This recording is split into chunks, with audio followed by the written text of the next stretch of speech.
Alors, bonjour, mon nom est Céline Bouffard. Je suis l'animatrice de la communauté de pratique Proche Aidance. Cette communauté de pratique-là a pour but de favoriser une offre de service pour permettant de soutenir et de reconnaître les personnes proches aidantes dans les CIS et les CIUS. Aujourd'hui, dans cette capsule, on va avoir la chance, même l'opportunité d'en connaître davantage sur le rôle de coordonnatrice provinciale spécialisée en proche aidance auprès des communautés ethnoculturelles et des personnes d'expression langue anglaise. Pour ce faire, j'ai le plaisir d'avoir avec moi Ketli Jean-Charles. Donc, Ketli, je te laisse la parole. Merci Céline. Bonjour à vous toutes et à vous tous. Je suis bien contente d'être avec vous aujourd'hui pour vous présenter mon mandat en tant que coordonnatrice provinciale spécialisée en proche aidance pour les communautés ethnoculturelles et celles d'expression en langue anglaise.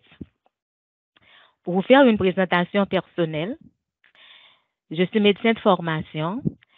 J'ai une maîtrise en santé communautaire et un doctorat en santé publique. Je suis affectée à l'Institut universitaire Sherpa qui est intégré au CU Centre-Ouest de l'île de Montréal. L'Institut universitaire Sherpa est connu pour son expertise en contexte interculturel depuis près de 30 ans.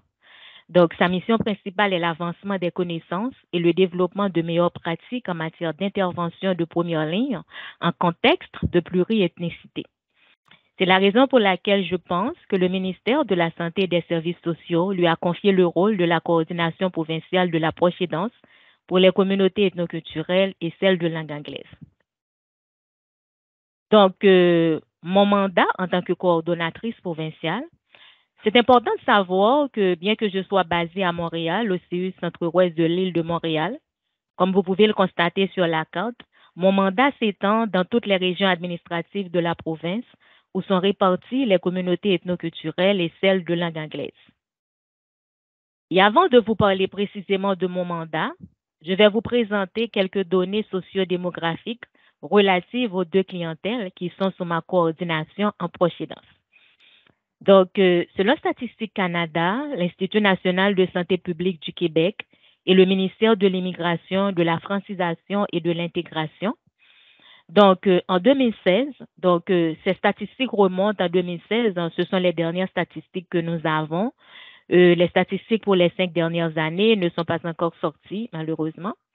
Donc, en 2016, la population de langue anglaise a été évaluée à 1 103 416 et la population immigrante à 1 091 310 environ. Donc, nous savons tous que les deux langues officielles du Québec sont le français et l'anglais. Par contre, bon nombre de personnes dans la population immigrante parlent d'autres langues à la maison, telles que l'arabe, l'italien, le mandarin et le créole, etc. Et le fait que bon nombre d'immigrants soient allophones, on peut comprendre qu'ils ont des réalités et des enjeux spécifiques qui leur sont propres. D'où une coordinatrice provinciale a été nommée par le ministère de la Santé et des Services sociaux pour soutenir les deux communautés dans leur parcours de proche aidance. Donc, mon mandat, précisément, c'est de travailler en étroite collaboration avec le ministère de la Santé et des Services sociaux, les coordonnateurs et coordonnatrices des CIS et des CIUS, ainsi que la conseillère provinciale de l'appui. Donc, j'ai un mandat transversal spécifique aux communautés ethnoculturelles et de langue anglaise. Donc, je vous disais tantôt, dans ce mandat, je travaille en collaboration avec les autres coordonnateurs et coordonnatrices qui sont nommés dans les CCCUS, puisqu'ils ont un certain nombre de nos deux populations au niveau de leur territoire respectif. Ainsi, j'agis en tant que répondante provinciale pour les communautés ethnoculturelles et de langue anglaise. Mon rôle aussi, c'est d'identifier les lacunes et ou des obstacles à l'accès et à la continuité des services. Donc, nous avons dit que de nombreuses personnes proches aidantes de notre clientèle ne parlent pas nécessairement le français à la maison. Et de ce fait, il peut y avoir des enjeux de langue, des enjeux de culture, et ce qui peut constituer des obstacles majeurs, les empêchant d'avoir un accès équitable aux services dont ils ont besoin.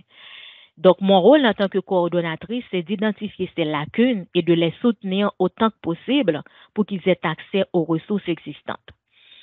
Je dois aussi cerner leurs besoins spécifiques en matière d'information, de sensibilisation et de formation. Étant donné que plusieurs personnes proches aidantes de notre clientèle ont des cultures différentes, donc elles peuvent ne pas se reconnaître comme personnes proches aidantes. Mon rôle est de veiller à ce qu'elles soient informées et formées en tant que personnes proches aidantes, puis d'analyser leurs besoins spécifiques pour les accompagner dans le soutien qu'elles apportent à leurs proches. Et ce qui va me permettre de cibler et recommander des actions prioritaires pour augmenter leur accès aux services existants. Et aussi, tout ceci va contribuer à l'avancement et au développement d'interventions de première ligne en contexte de pluriethnicité. Et c'est la raison pour laquelle, parmi les 61 mesures élaborées dans le plan d'action gouvernemental, la mesure 30 nous a été confiée à Sherpa pour étudier les réalités et les besoins spécifiques des personnes proches aidantes issues des communautés ethnoculturelles et de langue anglaise en vue de définir des pistes d'action pour mieux les soutenir. Donc, en d'autres termes, la mesure 30 est un projet de recherche. Donc, qui étudie toutes les réalités et tous les besoins spécifiques issus de nos deux communautés. Donc, pour ce faire, on va chercher à mieux comprendre les particularités de l'approche aidante dans ces deux populations. Et ainsi, nous allons produire une synthèse critique et contextualisée de l'état des connaissances, non seulement dans les deux littératures, à la fois scientifiques et grises, qui existent à travers le monde en matière de proche aidance pour les communautés ethnoculturelles et de langue anglaise, mais aussi produire une synthèse des données empiriques que nous allons recueillir dans le milieu en ayant pour point d'ancrage justement les organismes communautaires qui desservent nos deux populations. Et les résultats qui vont sortir de l'analyse de ces données vont nous permettre, dans un premier temps, de mieux connaître le profil de nos deux populations ainsi que leurs besoins spécifiques. Puis, dans un deuxième temps, de bien cerner non seulement les facteurs facilitants qui leur permettent d'avoir accès aux ressources existantes, mais aussi les obstacles qui les empêchent d'accéder aux services dont ils ont besoin. Et toutes ces données colligées vont nous permettre de formuler des recommandations qui pourront être mises en œuvre dans les diverses actions sectorielles et intersectorielles en proche aidance.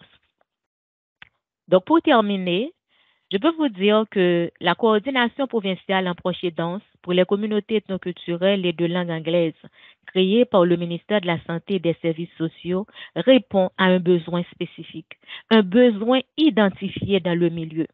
Et ce, grâce à la concertation de nombreux partenaires et bien sûr de nombreuses personnes proches aidantes elles-mêmes. Je vous remercie. Merci beaucoup, Ketli, pour toutes ces précieuses informations qui gagnent à être diffusées à large public. Là. Merci beaucoup. Pour ceux qui veulent en connaître peut-être davantage, sachez qu'on vous prépare aussi une capsule pour les coordonnateurs provinciaux, mais en matière de proche aidance pour les Premières Nations inuites et aussi plus pour les coordonnateurs territoriaux. Donc, ces deux capsules là, qui verront le jour sous peu. Donc, je vous remercie à tous pour votre écoute. À une prochaine capsule.